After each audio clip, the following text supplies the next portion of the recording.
Hi, I'm Ryan Szymanski, curator for Battleship New Jersey Museum and Memorial. Today we've got another video for you in our series of Would What Have Sank X Ship Been Able to Sink USS New Jersey? And in today's video, we're looking at the aircraft carrier Yorktown.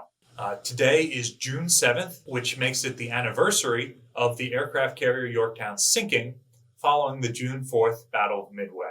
And we're going to look at would the damage Yorktown took have been enough to sink an Iowa-class battleship. Yorktown is one of my favorite ships of all time. She's probably my favorite aircraft carrier. And again, we're talking about Yorktown CV-5. There are some other ships named Yorktown, including one which you can visit as a museum ship at Patriots Point in Charleston, South Carolina. That ship was named in honor of CV-5. But Yorktown CV-5 is one of my favorite ships of all time. She was a Yorktown class carrier along with Enterprise and the first Hornet. And she was one of those ships that held the line during the early months of World War II. And her story I've always found really remarkable. And ever since 1998, when I watched the National Geographic special of Bob Ballard finding Yorktown, I've really felt an affinity towards these ships, her class and her in particular. Most people love Enterprise, but I've always had more of an affinity towards Yorktown. The Yorktown class aircraft carriers are commissioned starting in 1937. Originally, there are two under construction, Yorktown and Enterprise, and they're very much limited by the Washington Naval Treaty. They are the fourth class of carriers that the U.S. Navy makes. First, there was the converted carrier Langley, which was mostly used for training and proof of concept. Then there were the converted battle cruisers Lexington and Saratoga, which were very large ships, but because they were conversions, they weren't 100% successful. Then the small aircraft carrier Ranger. The U.S. Navy thought smaller ships would be more economical, and under the Washington Naval Treaty, we were limited in how much displacement of carrier we could build. So if we build 3 or 4 small ones, that might be worth 2 or 3 larger ones. And of course, more decks means more aircraft and more area of coverage. So the U.S. Navy originally looked at a smaller aircraft carrier concept in Ranger, wasn't entirely pleased, and expanded that design in Yorktown. And from there, the fleet carrier concept has only increased in size and displacement as treaties were removed. Again, Yorktown Enterprise released in 1937. Wasp, which was a new class of carrier with a similar, smaller design to Ranger, just to eat up the last of the treaty displacement, was built next as a CV-7. And then when the treaty restrictions were lifted, the U.S. decided to build Hornet as a repeat of Yorktown and Enterprise because that design was already there, before going into the CV-9 design, which would become the Essex-class carriers. So the Yorktowns are very much in the middle of the fleet carrier design cycle, but they're the point where I feel like the U.S. Navy really figured it out. I believe in 1942, the Yorktown class carriers were the second best warships in the world, next to the Japanese Shokaku class aircraft carriers, which were not only slightly larger and faster, but had much better aircraft and higher trained air groups assigned to them. So I think very, very highly of the Yorktowns, as I suspect just about anybody who reads the history of this class of ships does. Maybe it's unfounded. Let me know in the comment section down below if you disagree with that assessment. But I think these ships were very successful designs that the U.S. Navy successfully built off of for more successful future designs. But these were the ones that held the line in the Pacific through Coral Sea, Midway, and the Guadalcanal campaign. They were designed to displace about 20,000 tons standard, and that put them just over 25,000 tons fully loaded. So a ship like this is only half of the weight of an Iowa. However, in terms of length and width, they're pretty similar. They're about 824 feet long on the flight deck. That's the overall length. They're significantly shorter on the waterline, but only about 60 feet shorter than an Iowa. They are 109.5 feet wide across the flight deck, so about a foot and a half wider than an Iowa-class battleship. However, their hull is only 83 feet wide, so they've got a really good length-to-beam ratio. They have a depth of 26 feet, which is considerably shallower than an Iowa at 38 feet. And because they're significantly lighter and have a higher length-to-beam ratio, it only takes 120,000 shaft horsepower to get these ships up to 32 and a half knots. So they're a little bit slower than an Iowa, but they have nearly half of the horsepower. So less of the ship needs to be devoted to propulsion equipment. And they still get that high speed that you need for a capital ship in World War II. They achieve this speed using 9 boilers feeding into 4 steam turbines. The 9 boilers are trunked into a kind of large island structure on the starboard side of the superstructure, which is really the last of the large islands. It's smaller than the preceding Lexington class, but the Wasp and the Essex and then subsequent classes, you don't have this big slab of a funnel sticking up out of the side of the ship, and the preceding Ranger class as well. So they're sort of the last of an era in that. Kind of makes them look a little bit old. For armament, they have 8 5-inch guns. These guns are in open pedestal mounts. And by World War II, they were 5-inch 38s. They are paired at the 4 corners of the flight deck. So really, you've only got 4 guns that can aim to either side, and probably only 2, maybe 4 that can aim forward or aft, depending on the elevation of the aircraft. These are dual-purpose guns, very successful in the anti-aircraft role. They could have been used anti-ship, but fortunately, none of these ships, while they were manned at least, ever came to blows with an enemy warship. They were designed with 16 1.1-inch guns, the so-called Chicago pianos. And hopefully, later in the month of June, we'll be able to bring you a video showing you a 1.1-inch gun. So stay tuned for a future video. We're going to make some field trips coming up here, but I'm not going to give you any spoilers yet. Those guns were an okay medium range weapon system. They were better than what the Japanese had, but they weren't a particularly effective system. The ships that survived, spoiler alert, ship, Enterprise, had them replaced with 40 millimeter guns. They had 24 50 caliber guns added initially. These were swapped out with 24 20 millimeter guns around the beginning of World War II. Yorktown's gunnery officer seemed to be one of those types of guys who could acquire things. Those of you who were in the military, you all had one of those guys in your unit, right? The guy who could acquire things. So he was able to prevent the 50 caliber guns from being removed when the 20 millimeters were installed.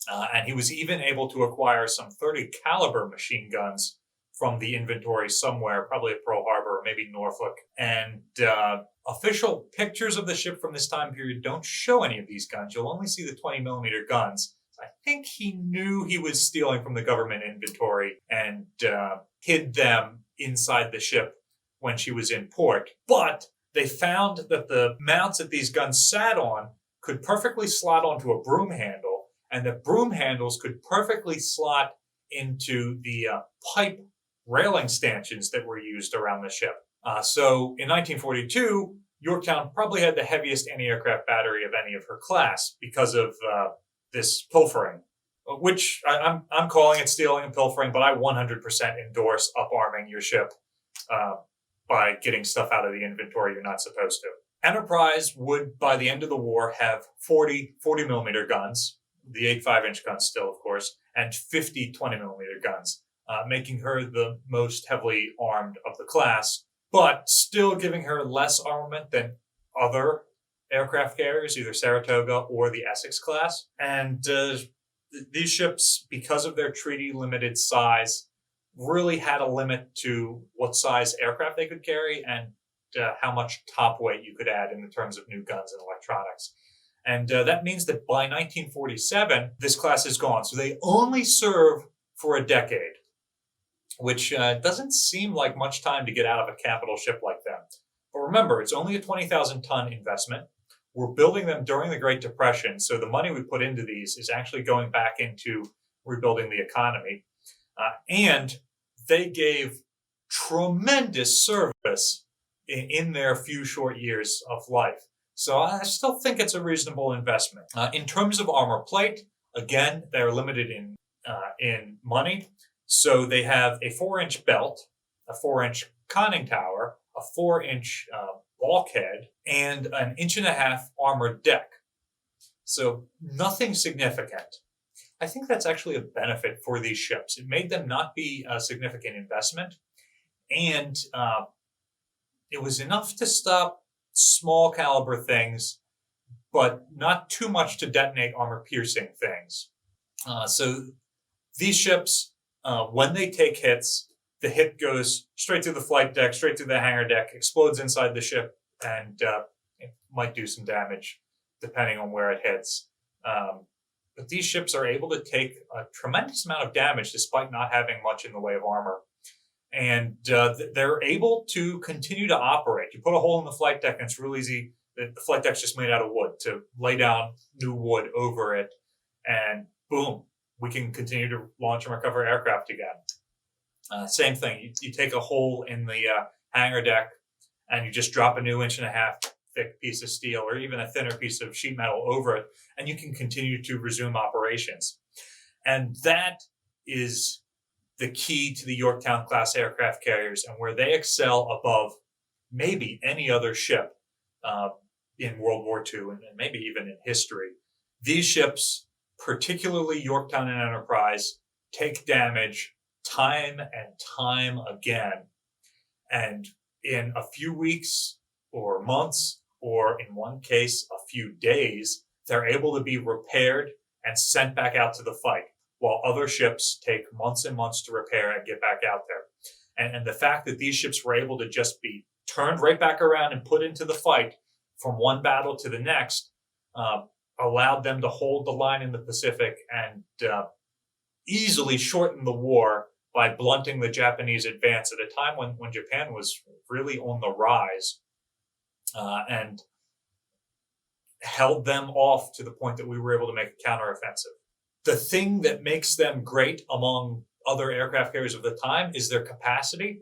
They were designed to carry 4 squadrons, and a U.S. Navy squadron at this time was supposed to be about 18 aircraft.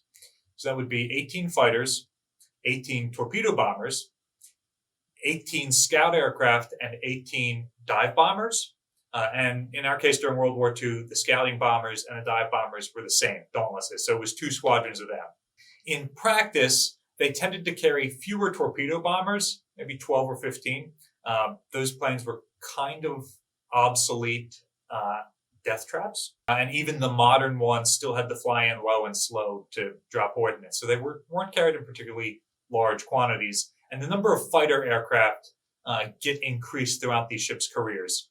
So seeing 24 or 36 fighters embarked on one of these would not be out of the realm of the possible. They could also, in addition to those aircraft that are stored on the hangars and flight decks, could also store spare aircraft in the overheads that, as aircraft are damaged, can be lowered and used for spare parts. Any of you carrier guys know about the hangar queens. So they could carry around 90 aircraft, which is a significantly larger air group, about a squadron more than what comparable Japanese carriers were carrying, and basically twice what a comparable British carrier was carrying. So the air group is the primary offensive and defensive weapon of an aircraft carrier. And the fact that these carriers could carry a massive air group like that made them really successful, even compared to larger enemy aircraft carriers. So now that we've gone through all the stats, let's talk about what actually happened with these ships. And I'll come to Yorktown, the first of them, last, because today is Yorktown Day, and she's the one we really want to talk about. So, in brief, Hornet is the last one built. She's still in the Atlantic. She might not even fully be in commission when the United States enters World War II. She is sent to the Pacific with Army bombers on board to be used during the Doolittle raid. She is used during the Battle of Midway, and then she is part of the battles in the Solomon Islands. She ends up being disabled by Japanese aircraft. The Japanese fleet is approaching, and the U.S. decide to scuttle her. And so they pump torpedoes into her, and it doesn't sink her. And they pump 5-inch shells into her, and it doesn't sink her. And they eventually get chased away by the approaching Japanese fleet. And the Japanese are able to finally sink her with their own torpedoes and gunfire. Japanese torpedoes are way better than American torpedoes at this point in the war. Enterprise lived the charmed life of the ships. She was the only one that started out in the Pacific. She was Halsey's flagship. She took part in the carrier raids on the Japanese islands early in the war, escorted Hornet during the Doolittle raid, then fought during the Battle of Midway, and through the Guadalcanal campaign. She was repeatedly damaged during the Guadalcanal campaign and rapidly returned to service each time, in some cases without full repairs, which we'll see a lot of with the class. And then throughout the war, she continues to fight through the Central Pacific Islands invasion campaign with the rest of the Big Blue Fleet.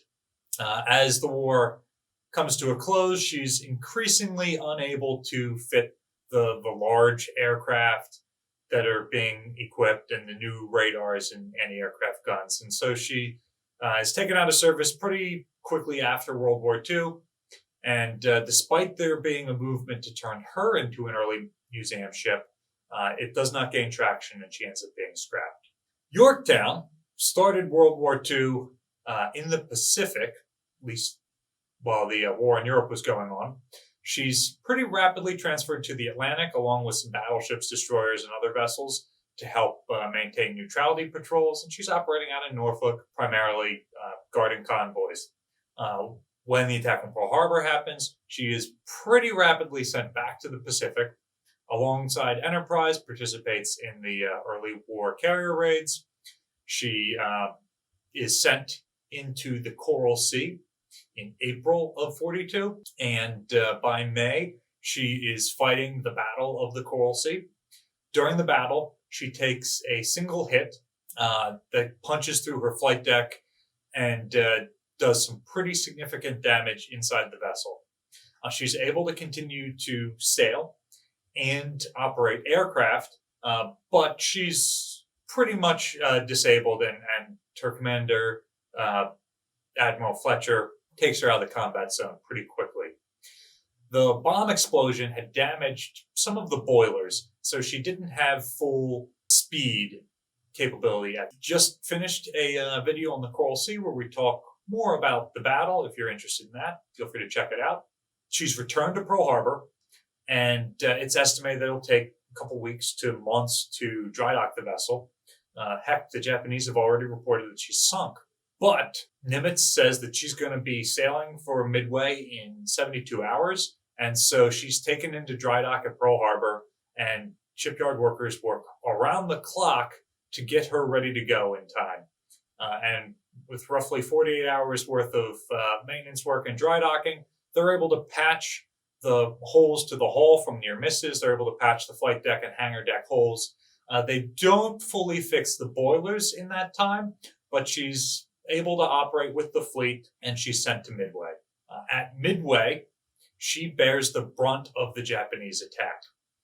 The Japanese believe Yorktown's already sunk, so the first air group that finds her happens to be the dive bombers from Hiryu. They believe that it's probably Enterprise that they're seeing, and they do a concentrated attack on her. Yorktown is able to defend herself reasonably well, but they're able to score some more bomb hits. One of the bomb hits, I believe she took 3 bomb hits at this point. One of the hits is able to get through the flight deck again and does significant damage to her boiler rooms.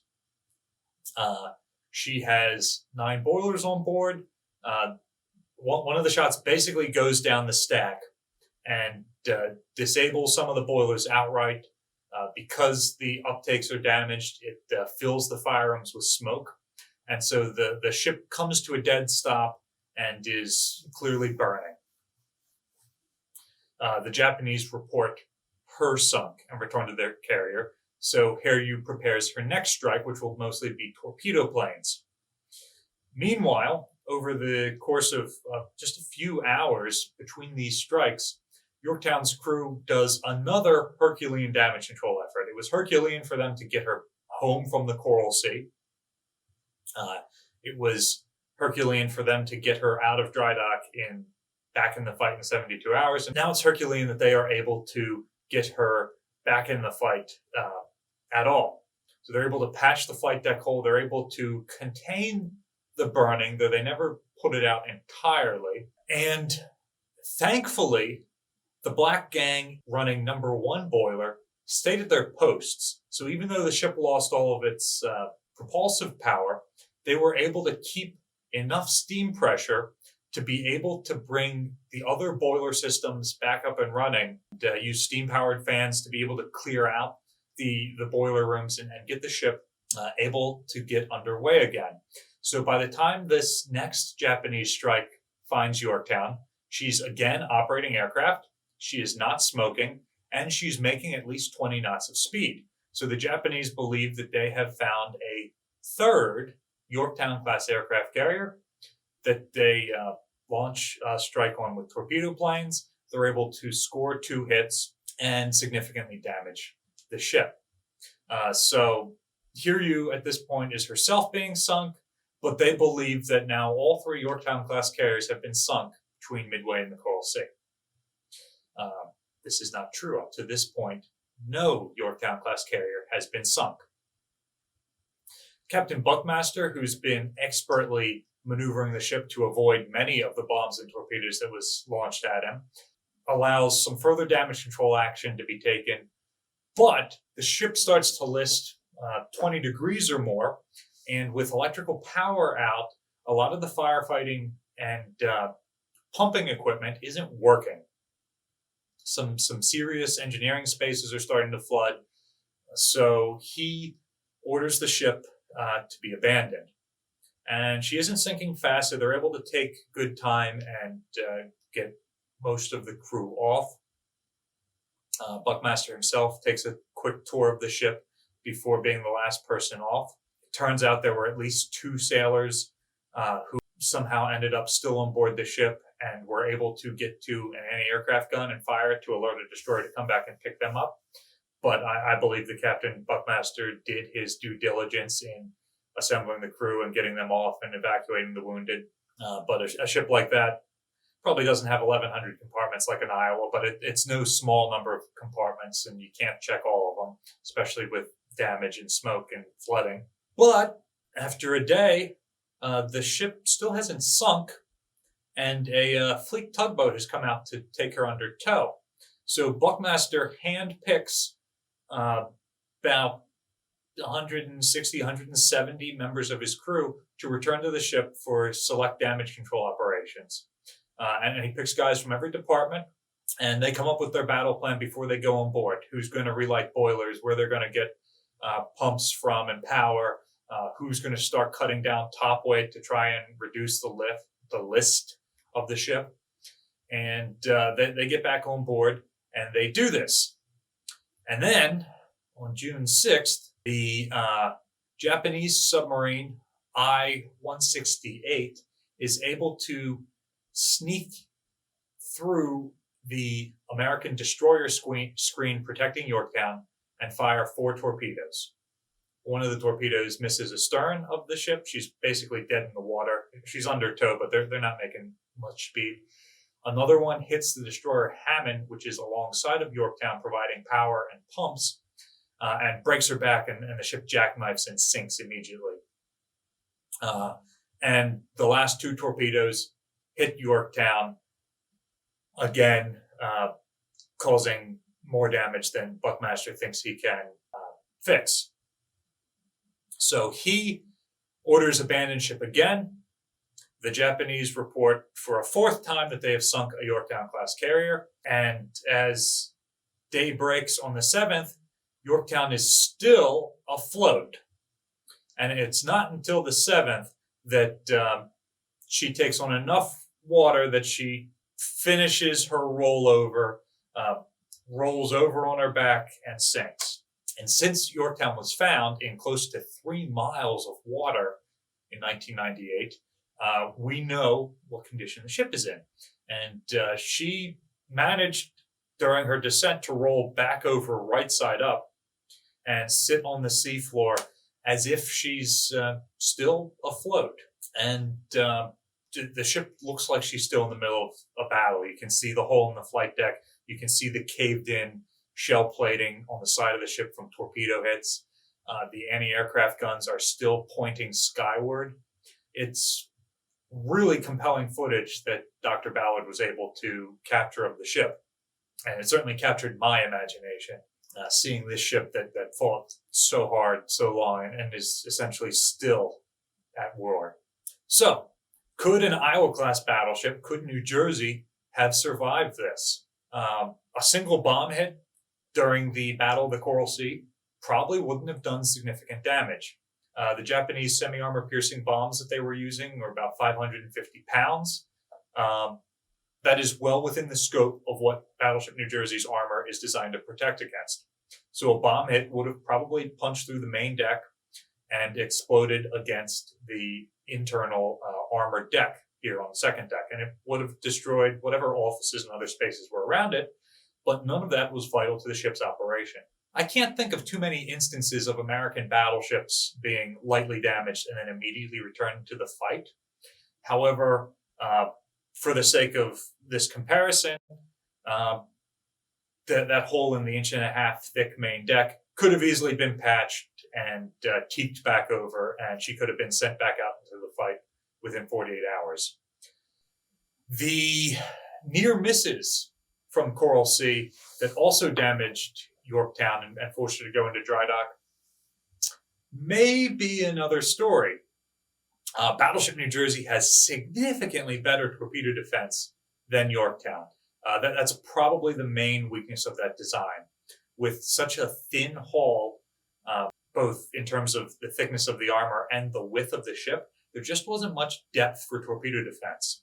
And one of the late war additions to Enterprise was additional torpedo blisters to give her some added protection.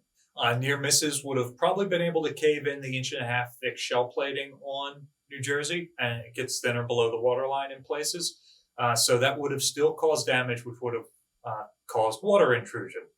So she would have had to go into dry dock, and depending on how extensive it is, you may or may not have been able to patch that in time. We're going to say, for all intents and purposes, because they were able to do Yorktown, they would have also been able to do New Jersey. So New Jersey goes to Midway, and for whatever reason, she is the focus of a Japanese dive bombing attack. In this instance, I think she would have made it out better off than Yorktown. The hit that punched through Yorktown's funnel and blew out her boilers could not have punched through the armored gratings of the funnels on this ship.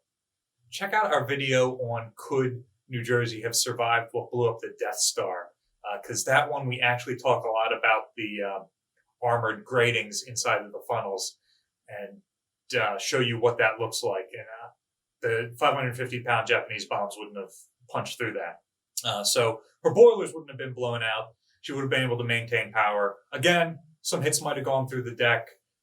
The main deck, they probably wouldn't have gone through the armored deck. I don't foresee any significant damage there.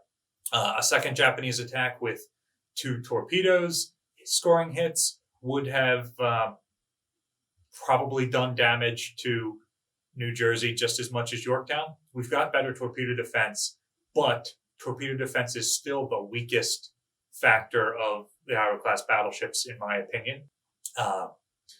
And particularly if one of those hits had been around turret number 1, where the torpedo defense is thinner than on the rest of the ship might have caused some real problems.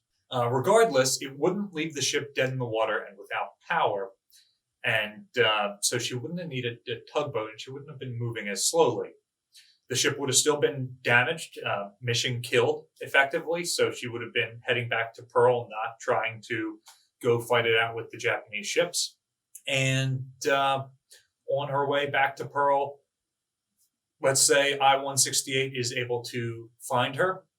Let's say one of those torpedo hits opened up fuel tanks, which is likely. And so she's leaving an oil slick that is easy to follow, just like with Yorktown. I-168 is able to follow her. And likely, just like with Yorktown, I-168 is able to get through the escorting destroyer screen, something like 6 or 8 destroyers that she was able to evade to get into a firing position. Now, the question becomes, could she have actually lined up a hit? New Jersey would have certainly have had her speed reduced by the torpedo hits, but I don't think she would have been as dead in the water as Yorktown. So able to sail under her own power, she might have been able to do 10 or 15 knots. And depending on which angle the Japanese I-boat lines up on, it may not have been able to hit us. Submerged, which she had to be to evade detection, she could have only done about 8 or 9 knots going full out. So New Jersey would likely have been going too fast for her to catch up to us if she's coming from behind or broadside. Likely, I-168 was part of a screen that was supposed to be watching for American carriers coming out of Pearl, not returning to Pearl. So let's say that New Jersey is approaching I-168 and she's able to just sit there as the ship goes by and take her shot. Maybe not as many torpedoes hit New Jersey because she's going faster, or maybe more torpedoes hit because we don't have Hammond alongside to eat a torpedo, providing damage control support for us. Either way, the Navy calculated the Iowa class battleships could take about 6 torpedo hits. And even though the Japanese torpedoes are a little bit larger than the American ones, we're talking about maybe 4 or 5 torpedo hits at this point. With the sort of damage control response that Yorktown's crew had taking place on New Jersey, I think the ship would still be able to make it home to Pearl. She would be leaking an oil trail like you wouldn't believe. And so in theory, if there are any other Japanese submarines or aircraft nearby, they could find her. But at this point, the battle space is clearing out pretty well. So I think she could have made it back to Pearl. The bigger question becomes, would she have taken those early hits to begin with? New Jersey has a significantly better anti-aircraft protection than Yorktown did. Even if you look at how the ship was designed in 1942, the anti-aircraft gun she was going to have then versus what she actually had, she's got a better anti-aircraft battery. But in practice, Yorktown also had her fighter planes defending them, and most of the aircraft were driven off by fighter planes, not by the anti-aircraft fire. So I'm going to say that's a wash. Maybe New Jersey's anti-aircraft guns would have been able to drive off as many aircraft as Yorktown's fighters, but even that's not likely. I do believe that New Jersey would have survived what sunk Yorktown. Heck, Yorktown almost survived what sunk Yorktown, even though she absolutely shouldn't have. Her design was not made to take that kind of punishment. But would have never happened because the Japanese weren't focusing on battleships like this. New Jersey wasn't a threat to them at Midway. They needed to engage the carriers, which were the only threat out at the ranges of 200 or 400 miles that the carriers were separated from each other. So I think Yorktown class carriers were a significantly better investment for the U.S. Navy during World War II than Iowa class battleships, especially since you can basically build 2 for the resources of 1 Iowa. And even though an Iowa would have survived the damage Yorktown took, she wouldn't have been able to impact the battle. Yorktown's dive bombers were able to sink 1 Japanese carrier during the first attack on the Japanese fleet, and her returning dive bombers were able to operate off of her damaged deck or off of Enterprise and Hornet and participate in sinking the last Japanese carrier. New Jersey, even undamaged and faster than almost anything else out there, would not have been able to catch up with the Japanese fleet and do any significant damage.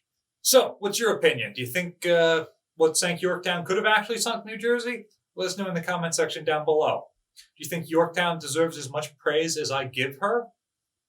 Also let us know down below. I will be the first to admit that I am biased towards her. Have you ever visited the second carrier Yorktown, CV-10? She was originally going to be named Bonhomme Richard and then was renamed as Yorktown in honor of CV-5. I've had the opportunity to tour her at least twice. So if you ever find yourself in the Charleston area, be sure to check her out. Battleship New Jersey receives operating support from the New Jersey Department of State and also from a number of businesses and private individuals. In particular, the support viewers like you have given us over the last couple of years have allowed us to go from making one video a week to making 5 videos a week. And it's allowed the quality of those videos to improve as well. So we really appreciate the support. And if you'd like to continue supporting us, there's a link in the description below. You can also support us by liking, sharing, and subscribing. This not only lets other people know that our channel exists, but it'll let you know when we're posting all that new content. Thanks for watching.